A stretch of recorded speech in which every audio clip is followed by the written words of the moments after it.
boxing. Man in boxing, led the Flair Cops. Shout out to Goodfellas Sports TV. Woo! Don't forget to check out our sponsor, The Health Blaze, at thehealthblaze.com.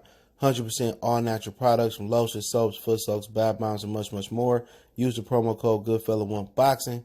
Tell them your boy CJ Goodfella sent you, get 18% off. We out. All right, let's talk about some combat sports. The martial art is boxing. We're going to talk a little bit about the new tentative date that Lomachenko and Teofimo Lopez have, according to Bob Arum.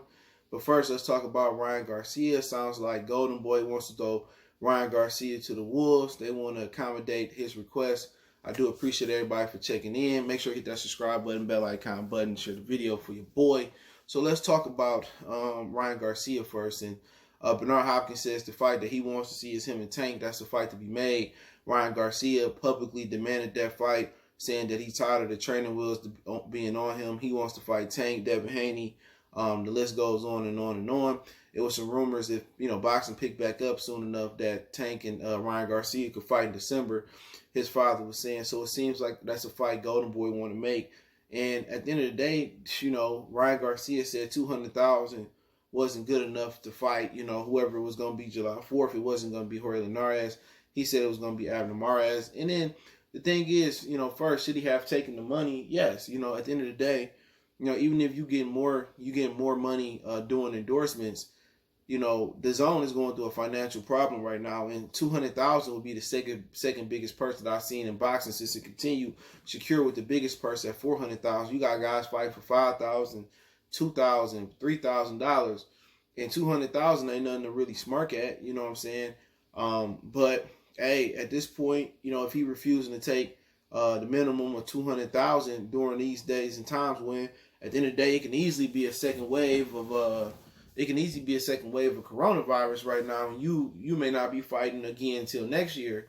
It is what it is. If he can sit and wait till fans are allowed back in the stadium, which could be later this year, it could be next year. Shit, for all we know, it could be next month. Then power to him. You know what I'm saying? So, I'm not knocking nobody who leaving money on the table. As most NBA fans know, remember Latrell Sprewell had a $21 million contract from the Minnesota Timberwolves. He said it wasn't enough money to feed his family. He turned around, and he never played another dribble in the NBA. So you got to know what you're doing. And one thing Floyd said that was very, very interesting. He said, man, to stay active, he said in the beginning, I just took what they was giving me. He said, you only got 10,000, I take and I fight, because he understood the bigger picture. He understood that, boxing, no matter how many times you fight a year, it ain't, you got an expiration date. So if your body got 10 years of boxing on it, you got 10 years of boxing on it. So let me get everything out. Let me get all my fights in I need to get. And if Floyd didn't stay active in the beginning of his career, I believe he fought as much as 10 or 12 times in 1 year. If he didn't stay as active, he wouldn't have got a title so fast. And he wouldn't have really had the number of fights under his belt that he got, especially when he slowed down towards the end with hand and other injuries. So, Ryan Garcia should take the minimum. To be honest, Ryan Garcia should take the bag. But it seemed like they tired of him, bro. And I would be tired of him too. He's sitting here doing all this talking, all this crying, constantly beefing with Oscar. They tearing their contract up, give him a new contract. And you think you're supposed to go out there during the pandemic when the zone got a crisis, and you supposed to get, what, $500 million? I mean, you fighting who? I mean, even if you fighting Abner Mares, down there in 35, 30, 26 range, there ain't a lot of dudes that's eclipsing $1 million with fans. A lot of the smaller weight classes, the reason you get the best fights at 22, 18, super middleweight, super flyweight and paperweights is because they don't make as much money. And Ryan Garcia basically saying, he tired of fighting the level of opposition that they give him, the Romario Dunos, the Francisco Forsacas. So give him what he want.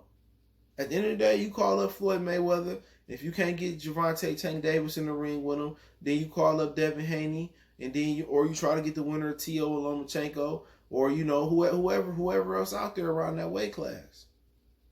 If you can get Burchett to fight him, or get Ryan to go down to 30, Burchett to come back up. It's a number of guys that's out there that can fight Ryan Garcia.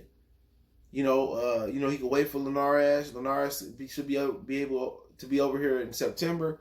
So, I wonder what the money was going to look like if he fought Linares, because if 200,000 to 200,000, and that's all they got, that's all they got. So it seemed like they're going to throw Ryan to the wolves. Bernard said, I want to see the Tank fight. Put him in there with Tank, and if he lose, he lose. If he win, you got a star on your hands. But right now, they prefer Virgil Ortiz over him. You know, because Ryan Garcia, he ain't really, like, at the end of the day, he ain't really showing nothing. He did the same thing with, you know, Romario Duno. Cried and said there wasn't enough money to fight Romario Duno. And then, you know, basically, you know, he didn't fight him. He pulled out. And then, you know, something else happened. He was supposed to fight Avery Sparrow. He got arrested before the fight. It didn't happen. So, you know, if Golden Boy truly about that business, you know, or truly about this and tired of Ryan Garcia, you'll give him what he wants. You know, and if he put them in there with Tank, Tank should destroy him. If Tank lose to him, man, I would be highly surprised, but not really because the way Tank living. But Tank just seemed to be a more polished fighter. So, to be honest, I'll take Ryan Garcia versus Gervonta Tank Davis over Leo Santa Cruz right now. They can make Leo Santa Cruz, and, you know, I know he can go fight Shakur Stevenson or Gary Russell. You know, since Ryan Garcia feel that he deserved a certain amount of money, I'll let PBC front the bill. They can put it on pay-per-view.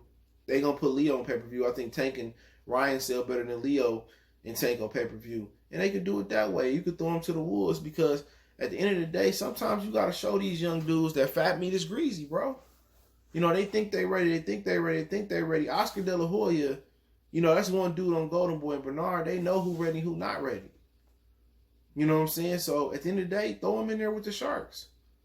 And if he able to swim, he able to swim. Sometimes you got to show somebody like that. He think he the baddest, and he think he ready to break away from the plan. Remember the last dude that I can remember that's on this popularity level that broke away from the plan and went to go fight Marcos Madonna, and he never was the same like a Drake album, was Adrian Broner. You know, people forget that. Adrian Broner, you know, he went against God's plan. I mean, well, Al's plan. He went against Al's plan, and he fought Madonna when they told him not to. He ventured off from the plan, and he got beat on. And Adrian Broner never let his hands go again versus top opposition. And for Ryan Garcia, when you put him in there and you put him in there in the ring before he ready, you know, you risk, you know, destroying him. But really, he becoming a problem. He becoming an issue. He becoming bad publicity for Golden Boy. And, you know, real talk, they probably wasting money on Ryan Garcia right now. You know, especially the type of money that he wants. So, put him in there with Tank. You know, see if he can swim or sink. That's just what it is. And if he beat Tank, then you got a new superstar on your hands. You know, at least a new star on your hands. So I think they tired of Ryan Garcia, man. This isn't the only time he keep doing this shit. He did it with Duno. You know, he just keep doing it, and there's no telling how he is behind the scenes. You know, he's got an entitlement personality because he got a lot of followers, a lot of female fans, a lot of teenage people that follow him, but he ain't done shit in boxing yet. He ain't proved to nobody that he can beat a top level fighter. You know, and people can say the same thing about Devin Haney. But Devin Haney looked the part. Gervonta, when he had his best or close to his best, he looked the part.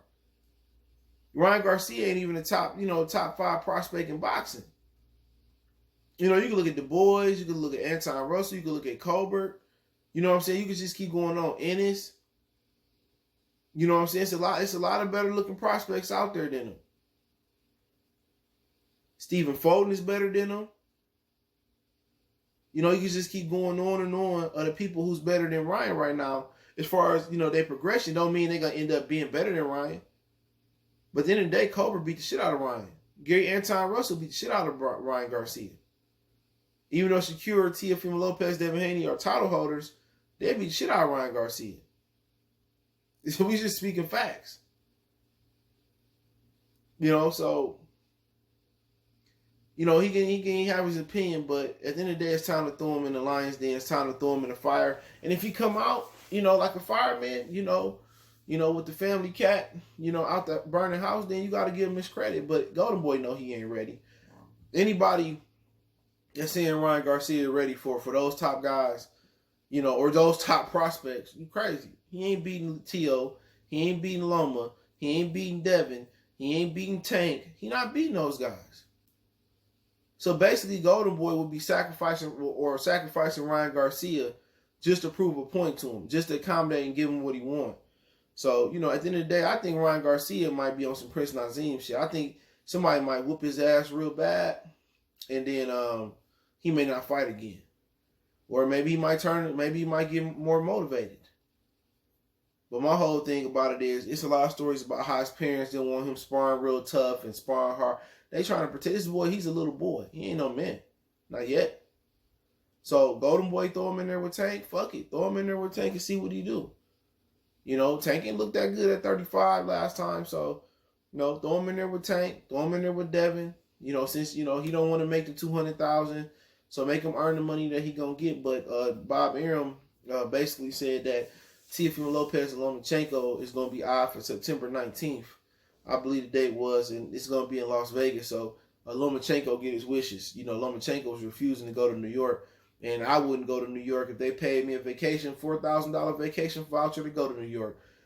Basically, what's going on in New York is, you know, it's just the corona, the COVID is high because everything is smushed in New York, and it's spreading like wildfire. So it may be a situation where you may not see no New York sports play this year, you know, until it get under wraps, you know. So they might have to relocate a few of them New York teams.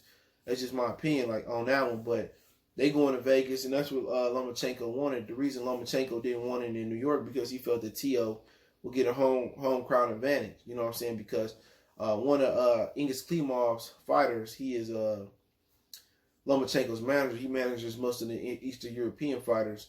He you know, he felt that the dude that his fighter that fought McConnell on the Crawford Kavalauskas undercard, he got fucked on the scorecard. So so they didn't want to go to New York because they felt that T.O., hometown guy, will get the benefit of the doubt on the scorecards. But T.O. been preaching knockout. He been looking swole like Debo. They've been saying Lomachenko been training with ankle weights on, and he looked faster than ever, even with the ankle weights on. So it seemed that both reports, and what I'm seeing from both with Teofimo Lopez, that both guys are in shape. So they talking about doing it in Vegas with a limited number of spectators there. So I guess they hoping by the time September 19th roll around, there will be a limited numbers of spectators so they can have some type of gate. And they probably going to do what other sports going to do when they get a limited number of spectators. They're probably going to raise the prices up. That's going to be high as giraffe pussy. So I would expect those to be high price tickets right there for that fight. They're looking at the Mandalay Bay, the MGM Grand Garden, the T-Mobile Arena. It's been some talks that some fights might happen at the new Las Vegas Raiders Stadium. With social distancing, at that stadium, they probably could fit 20,000 people in there. So 20,000 people is just down there more than T-Mobile. It's more than the Barclays Centers and stuff of that nature. So if they can, you know, create that atmosphere, you know, I know T.O. said he didn't want to fight without fans versus Lomachenko. So he going to Las Vegas to fight Lomachenko. He looked like he in shape. He looked like he swole. Looked like he ready for the fight. So hopefully they find good sparring partners for both of them. And hopefully we get the fight on time. It's a tentative date. They may move it up. They may move it back. That's what tentative mean. You know, just not knowing what the commission going to do and if they're going to be fans allowed or not fans allowed. And that's a good money fight. Neither one of them going to break the bank if it's pay-per-view, you know, or if it's on regular TV. Because, you know, lightweights don't make a lot of money like that. You know, the best division in the lower weight class to make big pay-per-view money is welterweight. You know, anything other than welterweight, really, it's hard to get big pay-per-views, you know, right now in this landscape, especially super middleweight, junior middleweight. Like heavyweight, just seems like welterweight is the heavyweight of lower weight classes when it comes to, you know, pageantry and financial means and stuff of that nature. So we'll see what happens with Loma and T.O., man. I'm looking forward to that fight. Obviously, we would have already had it if the pandemic hadn't came. I think we'll stay for somewhere at the end of May. So we'll see, you know, is it undisputed? I don't consider it undisputed because Devin Haney has the real WBC title. And that's the title that he can win or lose, straight up and down. So you can't win or lose. You can't lose, or T.O. can't win the WBC franchise champion. That's what people got to understand. You can't win that belt. So it ain't for undisputed. So if Tyson Fury get elevated to franchise champion, I'm not counting that as undisputed. I don't care what they say. You can't win that belt if you the ops. So if AJ beat Tyson, he won't win the WBC belt. So it shouldn't even be considered, you know, a real unification class, even though AJ bringing 3 belts. So even in this situation, you know what I'm saying, T.O. can't win the WBC franchise belt. So what type of shit is that? That sounds like an honorary belt or whatever you want to call it. But it's just my opinion on it. Let me know what you guys think Don't forget me on Facebook, Instagram, Twitter. You can reach out if you got business question, inquiry, sponsorship, video requests. Keep sharing the videos. Want to make a donation to the channel, Cash App, PayPal, inscription. Best way to donate is share the video. And I will have mailbag sometime. I'm probably going to say either later this summer, late in the summer, or probably going to have mailbag questions probably in the fall. So looking forward to that, man. Do appreciate you guys once again. Keep sharing the videos. Everybody stay blessed and safe. One time for the one time. It's your boy CJ Goodfella, Goodfella Sports TV. We gone.